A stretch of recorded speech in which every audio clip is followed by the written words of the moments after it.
Welcome to the What's Your Weird Story podcast. Everyone has at least one good story. And some of us have stories that are just to the left of normal.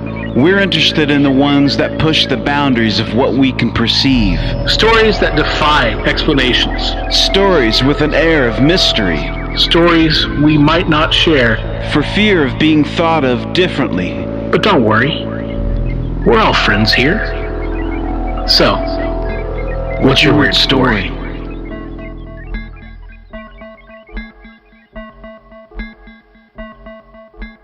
Hello, Weirdsville.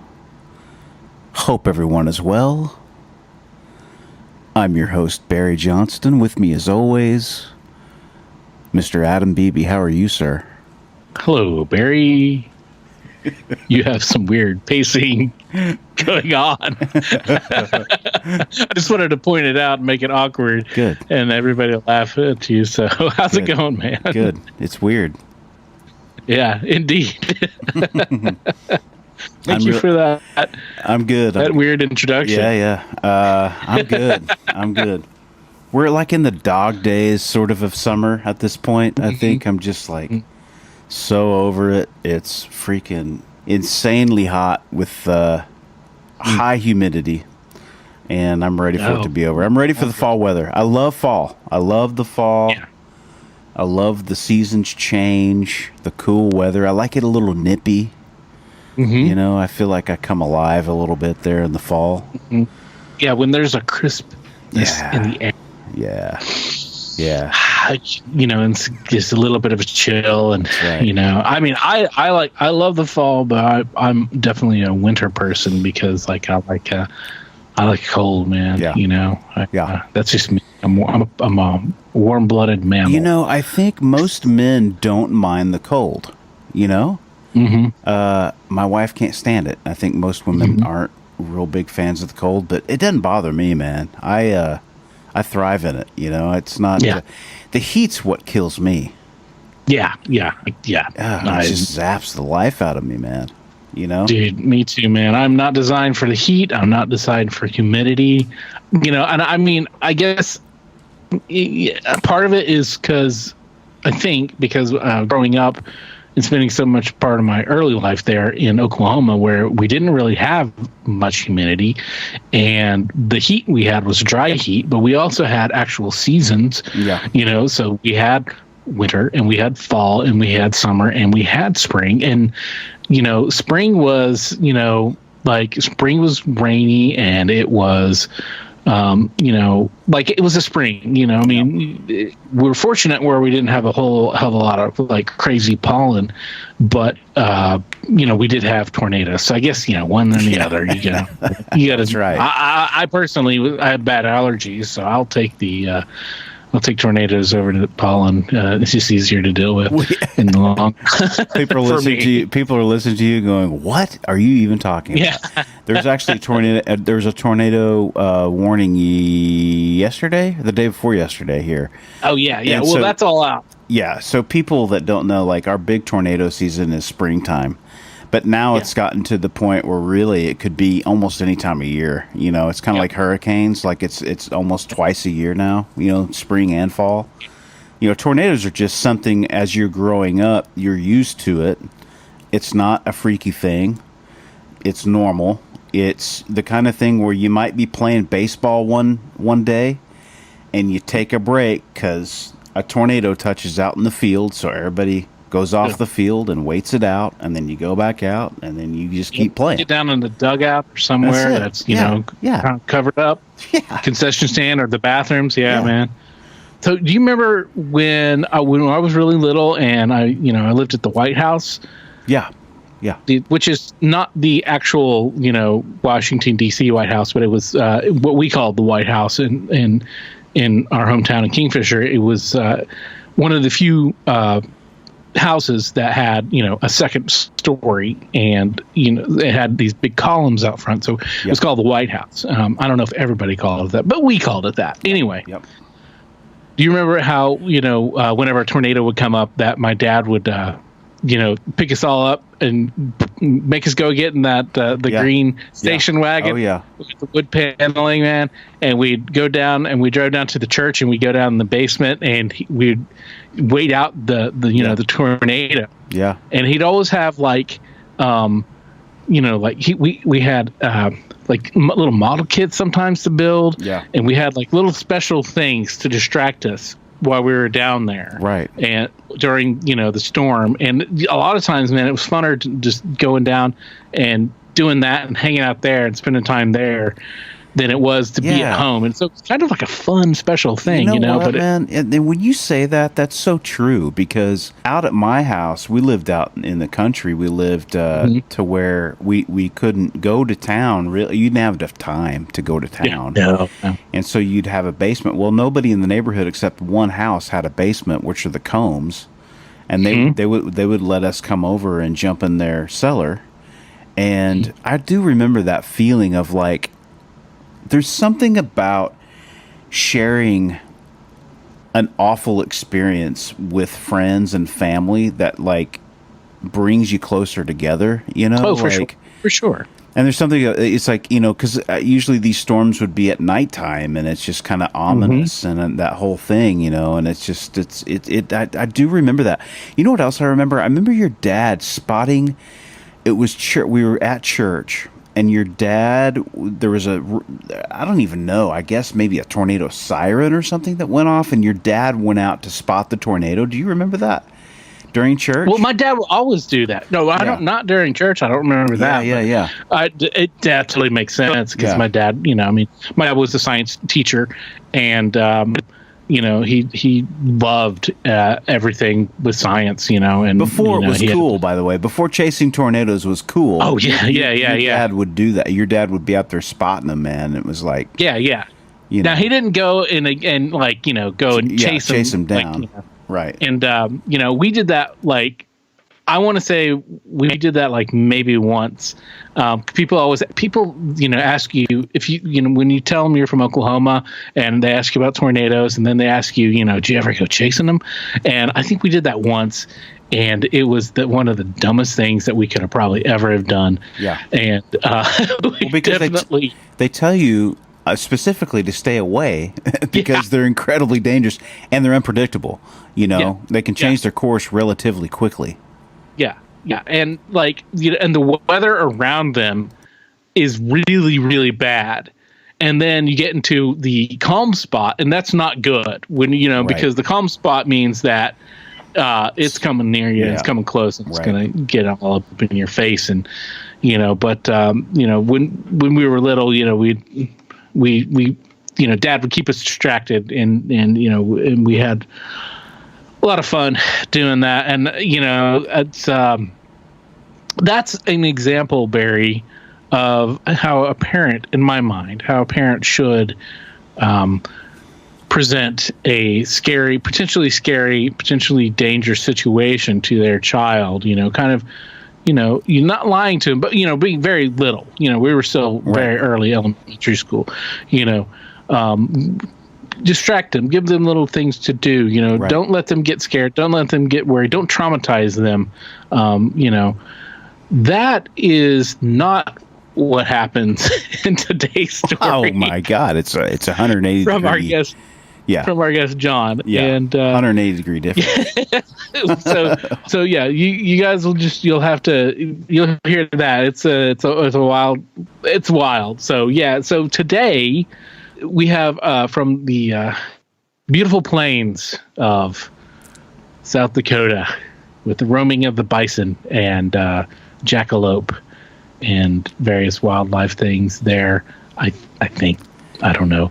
It's flat. And not where Swamp Thing lives. Not where Swamp definitely Thing not. Though, although he could, but definitely not normally. So joining us today from South Dakota is John, and John's got some cool stories. And John also he does this really cool zine. It comes out once a year, and it's all about the Swamp Thing, the comic book character and star of movies and television series, and even a weird cartoon in the 90s. And one of my favorites. And that's actually kind of how we became acquainted. And but we touch on all of that. Enough of going around that. We've been circling like a circular cloud that's getting around. Let's go ahead and form into the story and touch down. This is a weird analogy, but anyway, John. It's very tornadic. John. Yeah, very elemental themed. So, which works well with the Swamp Thing stuff, I guess. I don't know. Anyway, John, thank you for joining us. What's your weird story? I grew up. We moved around a lot, about every 5 to 7 years, and we eventually ended up in New Orleans, Louisiana. And my brother was going to college just a few hours north in Tuscaloosa, Alabama, at the University of Alabama. And I was just starting college. I actually believe it was right after senior year in high school. And so I would make trips up to visit my brother and get up to all sorts of no good and make terrible life decisions. Wouldn't know anything about that. Yeah, right? Yeah. At all. Especially in the 12 to 15 years I was in college. So. You barely remember. I barely remember most of my 20s. So So I was basically on a road trip to not remember. There you go. And so I'm driving from New Orleans to Tuscaloosa, and it's pretty much straight Mississippi the whole way. You kind of go up diagonally, and during the drive, I just happened to notice there was a white four-door sedan, and they had passed me, and they're going pretty quickly. And then about 200 yards up, they would slow down, and then I had it on cruise control. I'd go around them, and then they would do that again for about 3 times. And on the third and last time, they're about 100, 200 yards ahead of me, and a little tiny plume of white smoke blew up from their back left tire. And the car just stopped on a dime and just veered off the road immediately. It was like the sharpest left turn ever. Oh, shit. Yeah. And of course, you're expecting the worst. And so I was the first to stop, and then there was a gentleman right behind me. He stopped as well. And the vehicle had somehow wrapped around a tree. Damn. And the driver, neither of the gentlemen were wearing seatbelts, and their license plate was from Kentucky. For some reason, I noticed that every single time they passed me. Yeah. And the driver had been thrown into the passenger side, and he was crushed between the dashboard and the front window. Oh. The passenger was thrown to the back of the vehicle, and he was crushed between the top of the back seat and the windshield. And so obviously it's absolutely life-shattering. This is the first time I've ever seen, first of all, violent death in my life. Right. And, seeing it, so fresh. But surprisingly enough, the death wasn't the moving thing or the jarring thing as much as, so immediately there's a hospital at the next exit, which I had later learned. And there was a nurse, he had just gotten off duty, and he pulled up. He was probably the 4th or 5th person there. And I said, "What are we going to do?" And he said, "We can't do anything." He's like, "The ambulance is on the way. We should not move anything." Mm-hmm. And so we all agreed just to sit there and wait. You can hear the ambulance coming from the background. And all of a sudden, the 1970s, I guess, Ford pickup truck pulls up off the side of the road right next to the accident. And there's an old man driving. And in the passenger seat of the bench seat, just the one-seater, is a small child. And the old man tells the small child to get out of the truck. The child walks over to his grandfather. The grandfather puts his hands on the child's shoulders and walks him up to the wreck, right at the driver's side door. And he says to the child, "You need to see this." What? And it blew my mind. It was the most disgusting thing I've ever felt. Wow. I don't understand. And no one said a word. It was one of those things that you didn't even know how to respond. Sure. Yeah. The child was just, I honestly don't remember the kid's expression. I went black from there. Well, how could you take that in? Yeah. I'm pretty sure that the kid was probably pretty vacant. His expression was probably not much of anything, because I'm sure that he was, traumatized from that. But even just hearing that just gives me kind of a weird feeling, you know? Yeah. John, were both passengers or both folks in the vehicle, were they both dead? Were they both? They were. Yeah, they were. They were life. Like upon impact, they were done. I'd imagine they was upon impact. The way their bodies were just contorted and pushed into itself. It was. It didn't seem real. There was no blood. It was just. It was as if your head was just flat and like the top of your shoulders had hair on it. Wow. It was insane. And you're 18, 17, 18? Who? I was 19. Yeah, 19, 18, like that. God, dude. Yeah. I mean, wow. I came up on a car once in the middle of the night. I was driving overnight to Denver from here, which is 10 hours. Oh, wow. And we left at like midnight, you know, because we're dumb and we're young and we just think it's a great idea to drive to Denver. So, but we're out in the middle of nowhere, and this is like out by Watauga, Adam. Okay, out that way, and it's kind of what you're talking about, like because people don't know, like in the South, like the roadways are not interstates. Okay, these are like at best two, you know, like 4-lane highways, 65, you know. Ish is this, you know, the speed limit. It's just not. Sure. It's not interstate. You jump on and you know you're cruising 75 mile an hour. You know. But this guy, we came up on this car and we saw his lights were flashing, and the headlights were on, but this car was like careened over into a ditch. It had gone through a fence into a field, and we pulled over and we get out and we go over to the car and we open the car door. And a plume of smoke. It might have been radiator like smoke or something, you know, because it's the winter time.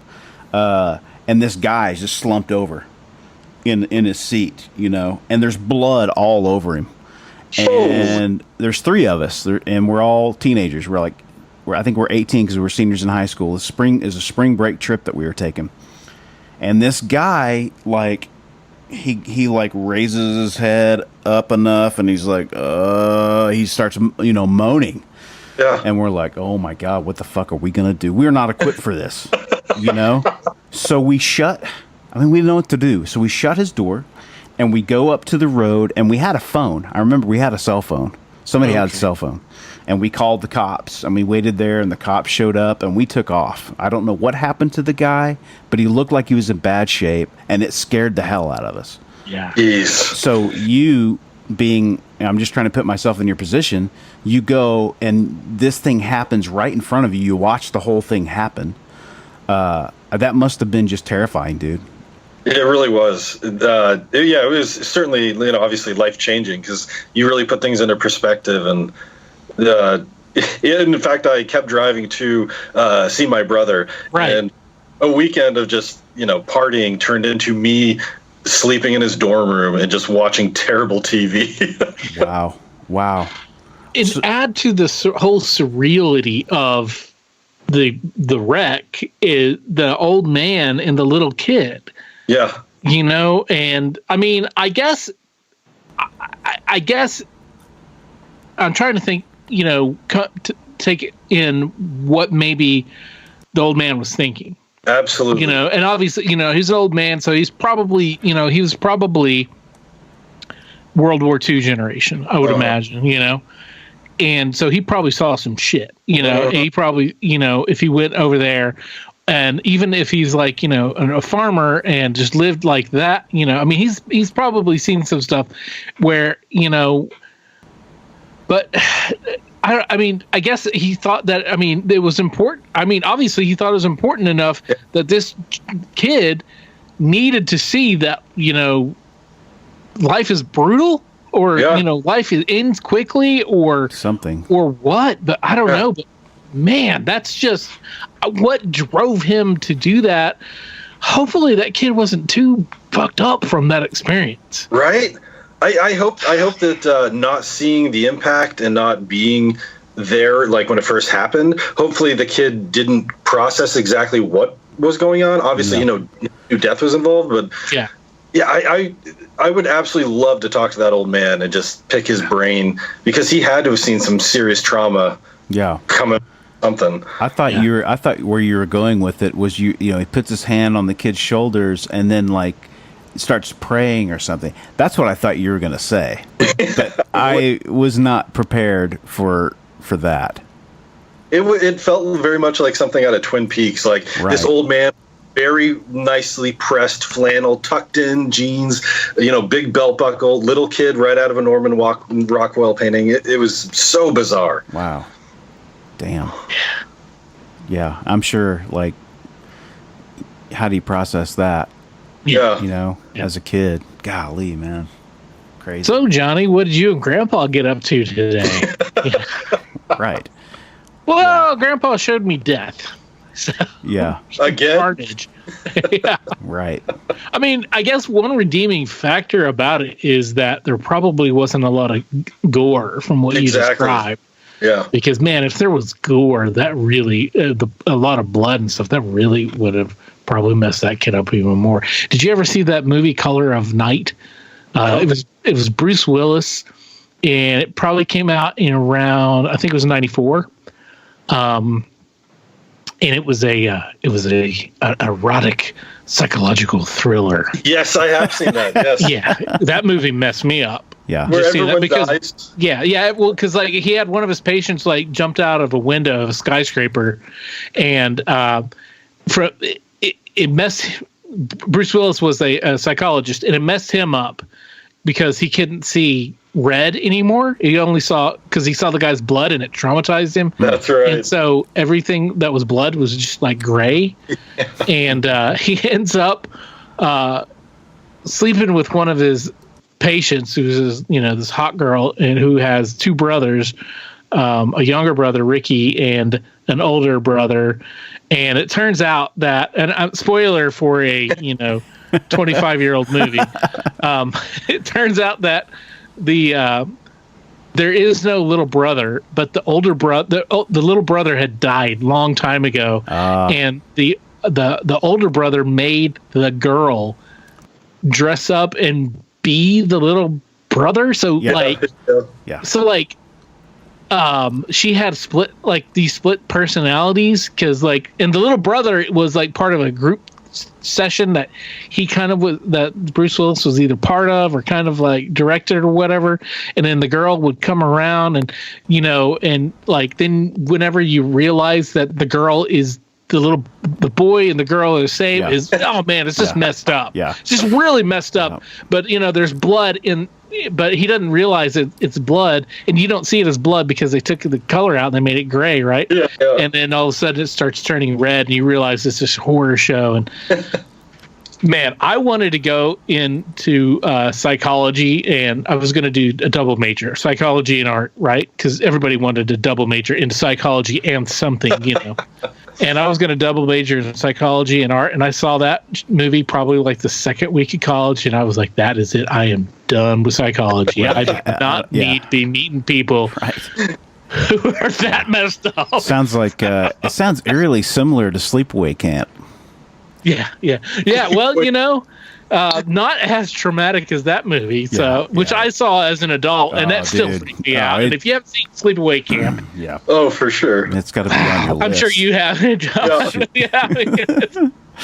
If our listeners haven't seen Sleepaway Camp, it's a slasher movie. It's one of the early slasher movies, and it is weird, and it's got disturbing. one of the craziest twists at the end. That you could not get away with making now. No. Oh, hell no. But it's. I think I saw it when I was in 8th grade or something like that. It had come out. It wasn't, it wasn't too long after it had come out. But I remember, or maybe I was younger than that. But man, it was a freaky movie. Yeah. I mean, it scars me. It scarred me like The Exorcist scarred me. My dad made me watch that when I was a kid. Talk about a parental person having their kid witness something that's just going to fucking scar him for life. My dad did it to me when The Exorcist came out, made me watch it. Fuck, I still have nightmares, man. That movie, if you watch it, it retains all the, all its craziness.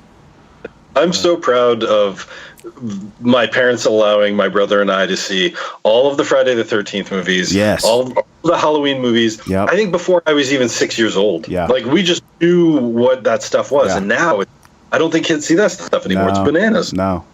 Yeah, no. Well, they got their own real world crazy, ultra violent shit that they get to see all over the news and the internet and everything. They don't need the fantasy, scary, spooky stuff because the world is bad enough, man. Yeah. But yeah, Barry's folks would let him.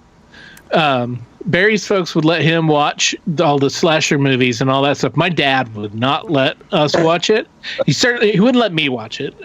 My brother could have gotten away with watching it, but he wouldn't let me watch it because he knew that I guess I was too. Oh, you'd have been traumatized, dude. Oh yeah. Dude, no, look. I remember one time a sleepover that you had, and we were probably like 12 or 13. It maybe not even that old, maybe around 10 or whatever. But you guys were watching one, and I basically had to remove myself from the party for like 2 hours and go and sit at the island in your kitchen while you guys, and hearing you guys like just screaming and freaking out and stuff because I was gonna watch it, I was supposed to watch it and didn't want to watch it.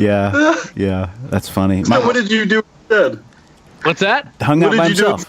I hung out by myself. I probably had a comic book or something like that just totally entertained myself otherwise, and I mean, because I was totally fine doing that as well, but I was just like, I knew that like these are things I could and couldn't do, and that if my dad told me not to do something or watch something, there was a reason for it, a lot of times it's because boobies or whatever, but true. Because in full frontal in some of those early ones too, man, you got the Haze Bush and everything, but like I mean, my dad was I guess I was a little sheltered, but at the same time I was a tender soft kid that I needed to be sheltered a little bit, so I mean I've since gone and watched all of them, and I love the horror movies. I love the slashers and stuff. I don't like gore porn like a lot of oh man, dude, the older stuff. Yeah, that period of the early to mid '80s, man, where the films were just so disturbing. Like the first Texas Chainsaw Massacre. I mean, good God. Now, there's nothing more haunting than those images. Jason with the hockey mask and Michael Myers, and I mean, golly, dude, the list goes on. Just classic filmmaking. Yeah. I'll never forget the scene in Texas Chainsaw Massacre where those two guys are at the radio station and the guy has the coat hanger and he keeps scratching the. Yeah. Dude. Yeah, that's hardcore. Hardcore, man. And maybe that's led to our fascination my fascination with serial killers and all that. I just think it's interesting. I don't give it any credence, but the mind of a madman is really a fascinating subject. Mm-hmm. It's almost as fascinating as someone who's brilliant. I mean, like you said, you're not glorifying what they did, but to have that within you to be capable of doing such things is crazy. Right, yeah, it's like, what's the difference between that guy and me? You know what I mean? A couple of circumstances. Yep. And that's it. Yeah, or a little bit of rewiring. Yeah. Yep. Exactly. Yeah. And but I think it's also part of human nature where we hate the violence and we hate crime and murder and all these things, but we also like to be titillated and hear the stories, and not, and some gory detail, but to a degree or another. I mean, that's why people love true crime and, people love, even fictionalized crime, like, CSI and stuff like that.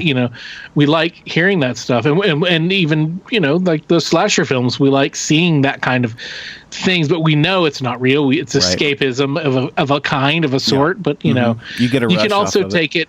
Yeah, but you can also, you can get a rush off of getting the spook, the scare part, but you can take it, just like anything, you can take it too far and of course you can measure what's too far, but still, hey, and we should mention while we're kind of on the subject, Viceland just put out Vice just put out a piece on Pazuzu, and it is pretty fascinating. It's a 45-minute long piece on. So we had a guest on, John, like a few months ago, maybe 6 months ago. I don't know. It was a while ago. Yeah. But he was talking about this guy Pazuzu, who's a serial killer, and he lives in North Carolina, right? North Carolina. Well, he did. Yeah, Pazuzu Alugard or something like that. Yeah. And he was in I think Winston-Salem, North that's Carolina. right, Winston-Salem Or Greensboro. Yeah, and this gentleman that we had on, he would see him all the time. You know, he was just everybody knew who he was, and the little documentary goes into more depth about who he was and sort of what he did, and he was just sort of this low-life dude that did a ton of meth and a ton of drugs, you know, heroin, meth, whatever you got. And he had a house where everybody, all the crazies in town, you know, would just come hang out because they knew anything could go. You know, he was down for whatever. But you should watch it. You should watch it. It's really pretty fascinating, man. And he did some bad stuff, man. He did some bad stuff, and it's really disturbing. I think what was the final body count, Adam, was 3 people. Is that correct? At least 3 people that they know of. Oh. Yeah, and 2 of them were buried in his backyard, which he would joke. Well, he would tell people, and they thought he was joking because he's crazy. Yeah, because I mean, this guy had, you know, this is pre-SoundCloud, but he had like facial tattoos, you know, so it's pre-SoundCloud rapper facial tattoos, but he had facial tattoos and was like. I mean, he changed his name to Pazuzu Alugard or whatever. And Pazuzu is the name of the demon in The Exorcist. And yeah. And so, like, he thought that he was like, I don't know if he was necessarily Satanist, satanic, but he was some kind of you know, there was demonic. There. Yeah. You know, worshiper of some sort, and he had all these crazy writings all over his house that were supposed to be like, you know, spells or whatever, and the house was just shithole. I mean, literally, like one room, shithole. Like had people would shit all over the floor place. was removed, and they would just shit in there. So. Yeah, so that's a crazy. That was, and like it was 2 brothers. One of them, like when he first moved there, I think it was in Greensboro. Like everybody was like, "Hey, you should go hang out with this dude Pazuzu. He's crazy and he's cool and he knows all about this occult and weird stuff that you know about, man, and all this stuff." And Josh was just like, "Nah, I don't know. He got a bad vibe, and rightly so." Yeah. And then his brother came on, was telling some stories about this other crazy weird character from another town that he lived in before then, but he was talking about how he one time like a week or so before Pazuzu got arrested, he worked at a restaurant and like served this guy a hot dog, and he remembered it because it was the worst hot dog they had on the menu. That's right. That's hilarious. And this guy's been captured. He's like, he's dead now. He hung himself in jail. He killed himself. Yeah. Crazy. Yeah. But yeah, man, I mean, the terror, man. It knows no form or shape, you know, it just is what it is. Mm-hmm. But yeah, wow. Well, crazy story, man. That's a crazy story, John. Yeah, it was.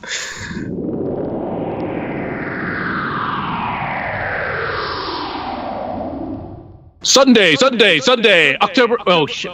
Saturday, October 19th, Enid, Oklahoma, at the Enid Brewing Place. Barry, what's it called? Enid Brewing Company on the corner of Independence and Main. That's right. Hopefully, we got your attention just now. That's right. Saturday, October 19th. You've heard us talk about it. We're talking about it again. Our very first live event. What's your beer story? Where we're going to be featuring your 3 co-hosts telling and sharing true life stories of the beer kind. The had too much much to drink kind, the hold my beer, etc., kind. And we are inviting you to be there to share your stories as well. You can try out the variety of beers available and made exclusively by the Enid Brewing Company, including co-host Barry Johnson, who is one of the brewmasters there. And also hear some funny stories and have a good time and just catch up with us. It'll be a fun time. We're going to do stuff. It'll be hilarious. It's going to be fun. We'd love to see you. Join us Saturday, October 19th, 2019, Enid, Oklahoma. So do you have anything else for us, or you want to just... I had I don't know. Well, we can go to Savannah if you want. Yeah. Savannah's got a lot of ghost things there. I have one of my friends. He's in a band and he was traveling through, and he had a experience in Savannah that he just simply cannot talk about. Like, I don't know what it was, and I talked to him a few times to I want to hear about this. He can't process it, what it is that happened, but it was something weird and it's something kind of ghostly, and he's not sure what it was. But I've been trying to get him on here, but we'll see. But something happened to him there. Wow. And so his bandmates know about it, but he's just he can't. He's just. I don't know. It's very difficult, and I think it's because it's difficult to even describe what it was. So wild. Mine definitely wasn't all that intense. So there's the founder of the Girl Scouts of America. What is it, Girl Scouts? Whatever. Her name is Julia Gordon Lowe. And she was born and from Savannah, Georgia. And so her birthplace house and the house she lived in, they're now museums. And so as a summer job, I was like a docent or a host within one of the museums, like her birthplace house. And every day you would take hundreds of people through this old house, walk them through. There's 4 or 5 floors. And so, you do this multiple times a day.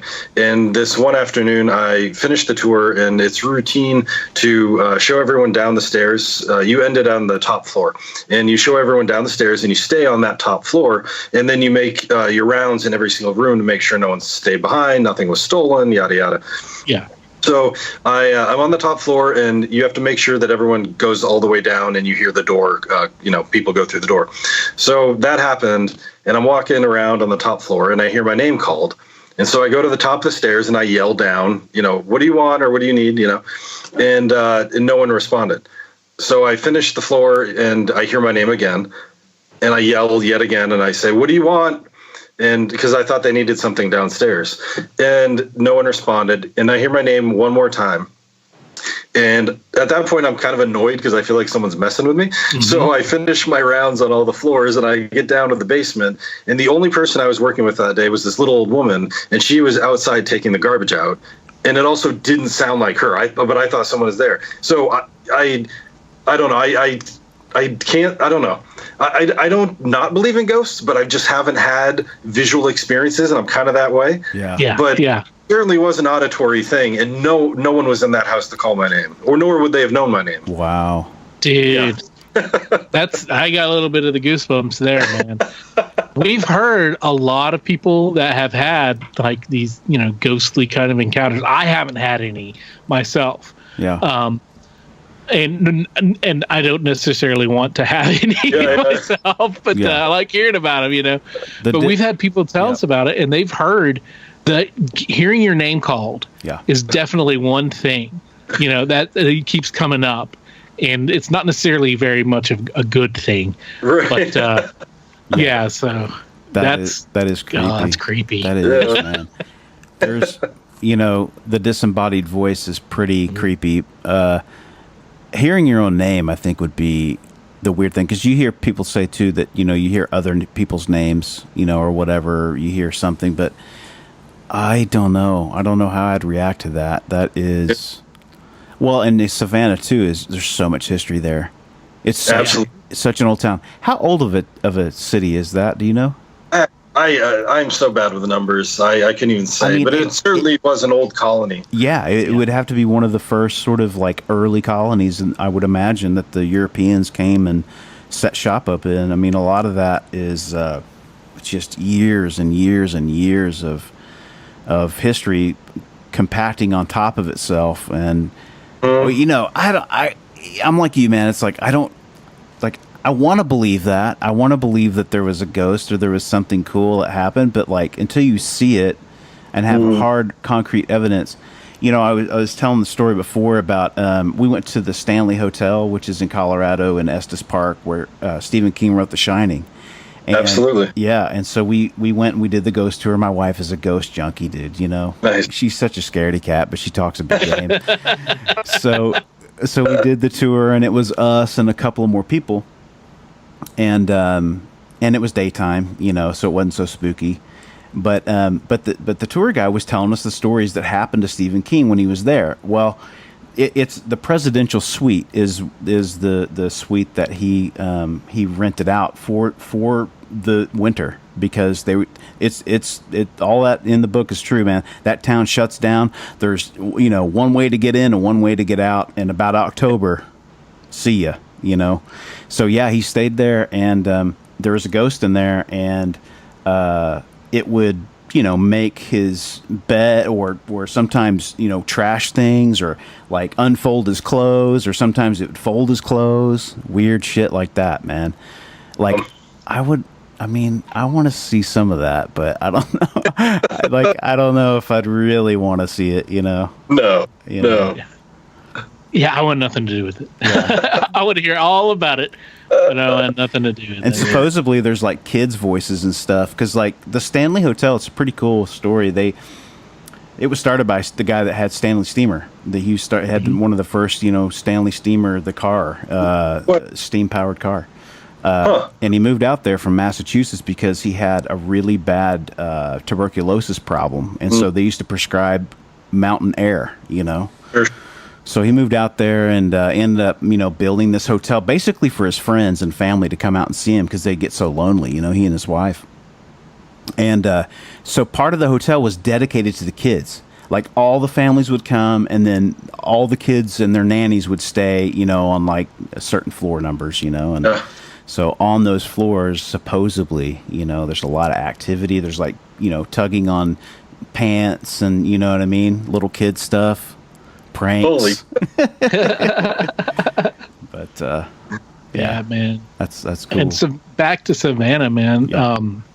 Savannah is supposed to be, at least I think I've heard this, one of the most haunted cities in the United States. Sure. Yeah, you know, so they've got lots of stories that come out of there. So I went there. Anyone else you worked with have any of those types of experiences?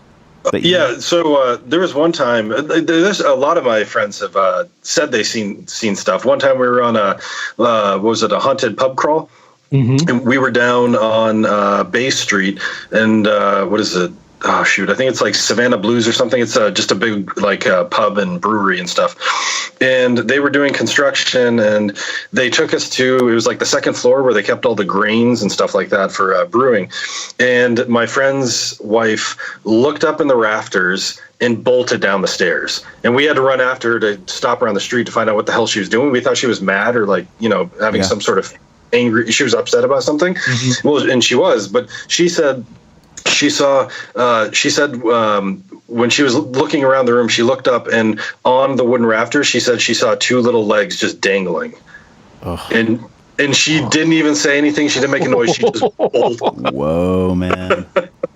Whoa. That's creepy. And it sounds ridiculous, but I so badly wanted to see that. Like I went back and I didn't see anything, but I was like, holy crap.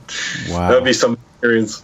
She obviously saw something. Scared the hell out of her. For real. She doesn't take things lightly, or she doesn't just concoct things. It was pretty wild to see. Wow. That's crazy, man. Well, you know, we've talked about this before. Another thing on the show is how it seems that some people are like more prone, or, you know, to have experiences of this type. Sure. You know, they have these spiritual encounters or whatever, to see ghosts and stuff like that. But I'm certainly not one of them. Early on, we had a girl that I knew in college named Emily, and she told us about this haunted apartment that she lived in, and had all these terrifying experiences. And so much so that she moved out, and she moved out early, and she just, and she left it, and like crazy stuff. And it so happens that I was the next person to move into that apartment afterwards. What? And nothing.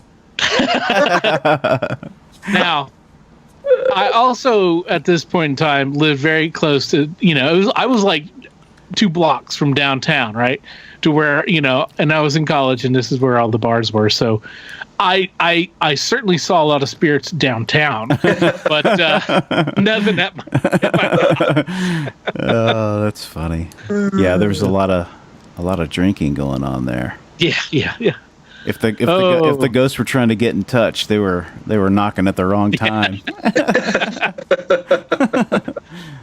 Yeah. Well, cool, man. Those were some great stories. Do you have anything else for us? No, that's about it. Well, those were fantastic, man. Yeah, great. We appreciate you coming on and sharing those. That's some cool stuff, man. And I'll tell you some everybody listening at home, some other cool stuff is John does a zine that is it's themed around the comic book character, the Swamp Thing. And this is how we met on Instagram. I started following his Instagram account because I love the Swamp Thing. Amongst comics in general, I love comics, but, everybody knows that. And I love the Swamp Thing. I remember the Swamp Thing being one of your most sought after purchases as a kid collecting comic books. Dude, it's one of those characters that I liked it when I was little, but it also freaked me out. Right. Because it was scary. And then I came back to it and really got into it whenever I started following particular writers and stuff. And I remember one spring break, I had to work at the record store, and I was the only person that was staying around during the spring break. So basically I was open and closing pretty much every day for, a whole week straight. Right. And my boss had given me the weekend off before.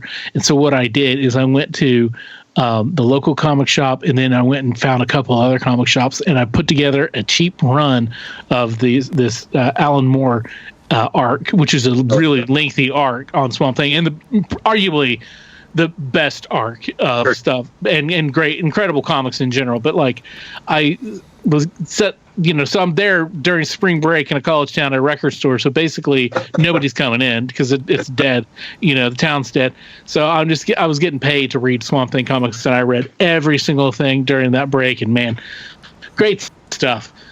So that's awesome. Really fortified my love for Swamp Thing. And so that's how we met. And he had mentioned early on, whenever I first started saying, hey, we want to hear weird stories, how he mentioned the wreck story. I was like, man, that's weird, but I don't know if we're quite there yet, because at that point we were still focused on the spooky, stuff. But as we've expanded, I was looking for people to talk to. I was like, yeah, man, we can get John, and he can tell that story. And then, of course, you remembered, as happens a lot when people are talking, that you remember things, you remember other weird stories and stuff.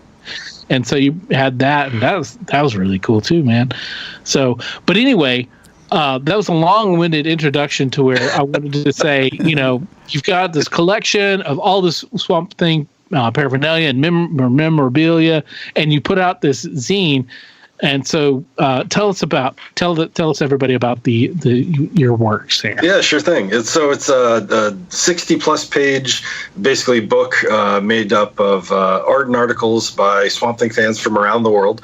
It's the only one of its kind, a Swamp Thing fanzine, and I design it, lay it out, curate it, and it's very much like a throwback to the classic homemade zines from the 70s and 80s. It's far better constructed, but in terms of the paper I use and the way I lay it out and stuff like that, and I'm a huge fan of not really over editing people's work. I love, if you look at the old 70s zines, when someone made a mistake, they just X'd it out on the typewriter and moved on. Right. Didn't rewrite it. And also it's your own voice, errors and all. But anyway, so it's got everything from I've had photographers submit stuff. I had a scientist write about the behaviors of plants. There's poetry, fan fiction, articles about your favorite book, your favorite movie, even the cartoon. It's all over the place, and I don't. It's super cool to be able to be in contact with we also bring people together of this character we all absolutely love. That's awesome because it's international stuff. You send it all over the world. It's really cool. Which I sometimes regret when you look at how much it costs to ship to Australia. Holy shit! That's funny. Well, people may not be aware. Like the fanzine idea has been around for a long time. Oh, yeah. Some of the new kids may not know what that is, but in underground culture, the zine was something that if you were interested in a subject like punk rock or comics or there's somebody out there that is dedicating their time to put something together for you to read, and it's a labor of love, and it's rooted in DIY, do it yourself. That's what you do. You're a kid, you got an idea, and boom, you start a fanzine, and it's just a fascinating thing, man. It's really cool that you're doing that. And is it come out? You say it comes out yearly? Is that correct?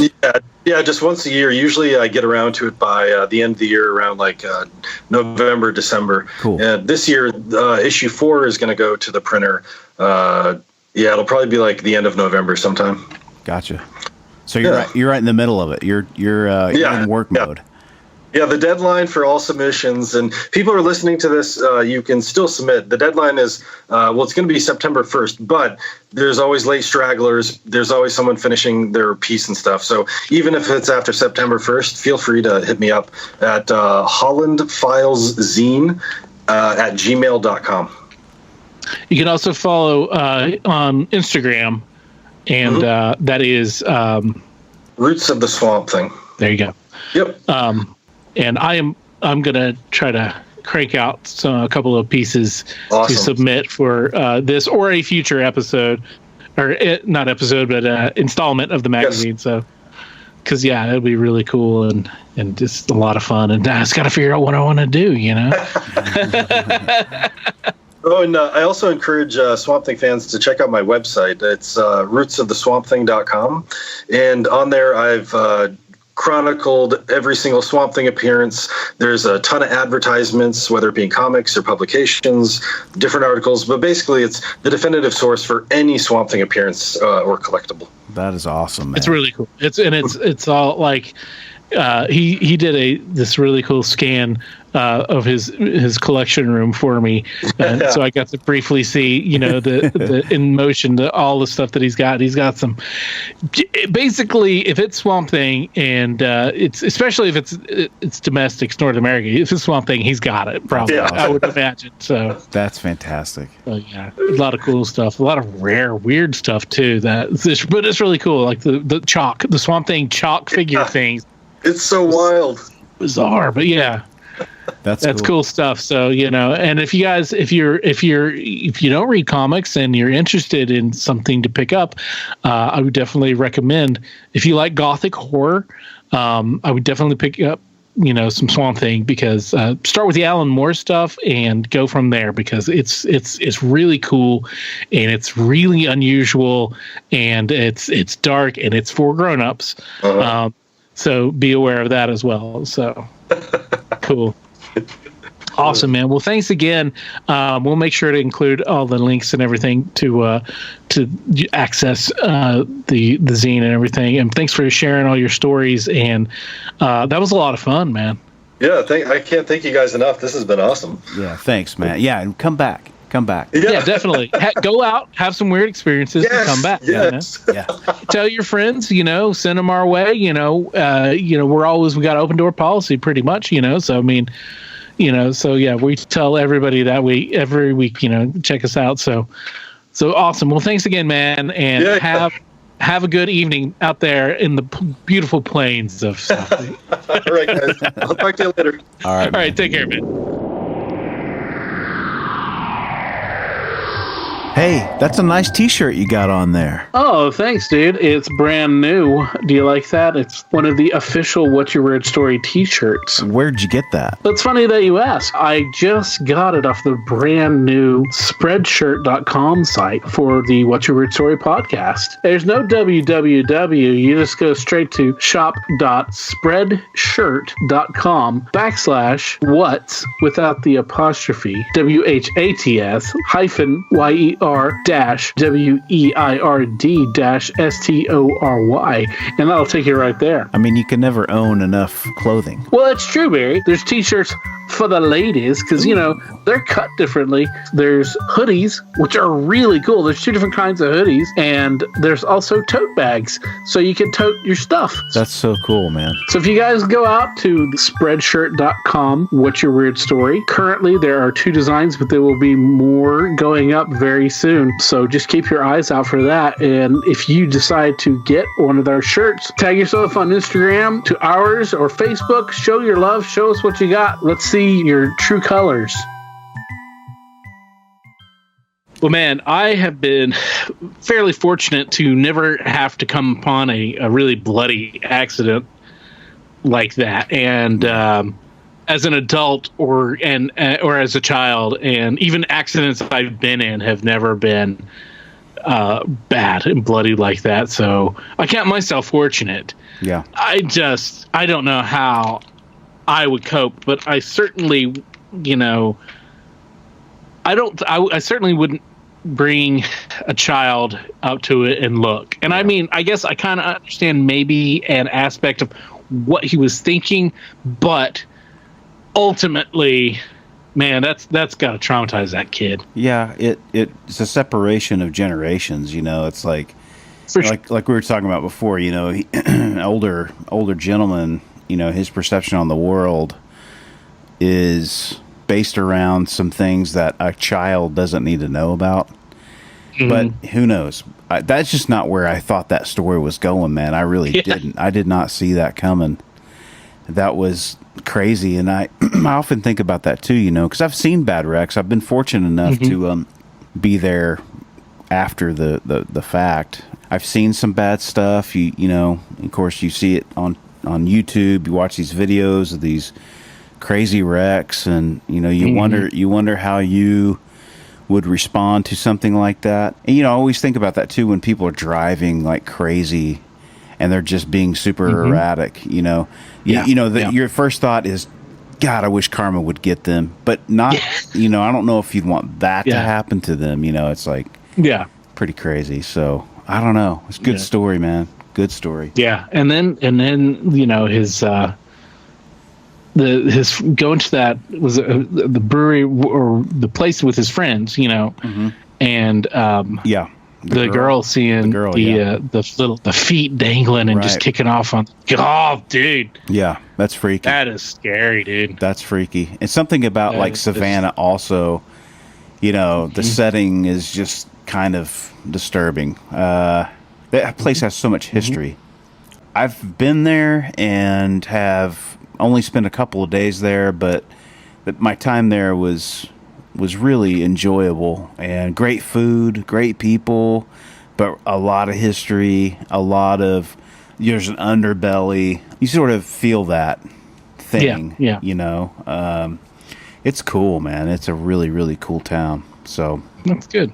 It's good that you like it, because you know that you are eventually going to end up moving there because of your wife. Yeah, exactly. I'm trying to go cooler. She wants to go hotter. I just can't do it. But I would for her, though. I would for her. But but probably will. So I probably will. But yeah, no, John was awesome, man, and you know, and then of course, the swamp thing is just a cool thing. I think it's great that he does that. Yeah, it's great to have something like that for people that are big Swamp Thing fans, and it was cool to listen to you guys talk about that stuff. Yeah, man, it's like it's one of the better comic book series especially if you like the kind of stuff that we talk about here on the show, kind of the weird stuff and the kind of spooky stuff. And if you like, kind of that gothic horror and stuff like that, then it's worth checking out. And, if anybody has any, inkling to do that, and you want to talk about that or whatever, if you want to talk comic books, you can always shoot me an email or a message on our various social media platforms. I will be more than happy to do that, because that's one of my main loves in life. Is I've always loved comics, and I always will. So, but yeah, make sure to go and check out John's his Instagram, which is Roots of Swamp Thing, and that's that's where we connected. And he also has rootsoftheswampthing.com, and you can that's got lots of images and lots of cool stuff, and you can find out about the zine there. And I just submitted a couple of drawings. I told him in during the interview that I was going to do that, but I did that late last night. I sent some in, and I've got a few more days before the deadline, so hopefully I'll be able to crank out like maybe one more. Cool. So we'll see. Cool. Fingers crossed, I'll make it. So yeah, oh, you will. Yeah, that's cool. That's awesome. We appreciate John coming on and taking time out of his day. He was a joy to talk to, and another example of a story that is just a crazy story, man. Yeah. And if you got any of those, get in touch with us. This was an episode. This is a whole episode that was born out of like one story that just was so bizarre and so weird that initially we didn't know if it would be fit for the show, but obviously it does. It's weird. But we thought that maybe that this would be, like just a one story, and he didn't think he had anything else to share. And as it turns out, it wasn't a 5-minute segment; it was the whole show. And then and during the process of just talking about things, he remembered, I've got these other stories that happened when I was in Savannah, and all this other stuff with my friends and ghosts and all that stuff. That's one of the really cool things about doing this show and talking to people and to us and to our guests, is that you may have what seems to be a very small story, but you can turn that story into a seed that will grow into much more of a bigger discussion about all sorts of things that stem from that little seed of an idea, of a story, of a conversation. So that's right. Yeah. And that all also ties back into Swamp Thing, because it's all about plants and growing and stuff like that. Yeah. Yeah, man. No, it's great. Yeah. So if you got any of that stuff, come on, man. Just bring your story, and it'll turn into something. Even if it's a short story, we still want to hear it. We still want to talk to you and share and make that connection, because, man, we love that more than anything, because, making new friends and, talking to old friends, and just, it's such a joy. And that's, that's why we're doing this, because we get to have that connection and experience that you just don't get as often these days. And it's, it enriches our lives. And we hope that listening to this series, maybe it enriches your life, or gives you a pause for a moment, or just gives you some laughs, because, man, we love having laughs too. So, join us on the show with your little stories, your big stories, your whatever stories, your weird stories. All right, guys. Well, we're going to let you go for today, but we are looking forward to hearing having you join us next week, and also seeing you in October 19th, Enid, Oklahoma. What's your weird story? It's going to be fun. Check us out.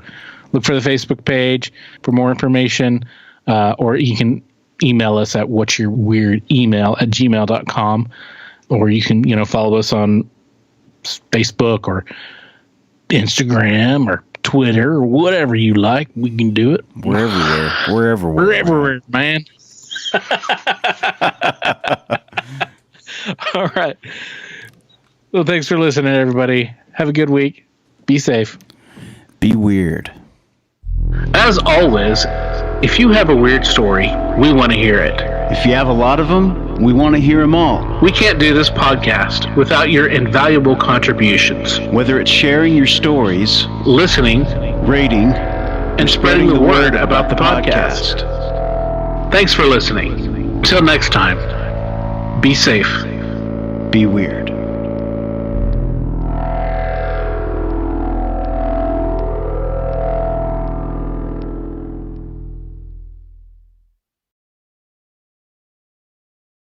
The stories presented on the What's Your Weird Story podcast are, to our knowledge, true experiences that our guests have had. We can't take the time to research all claims made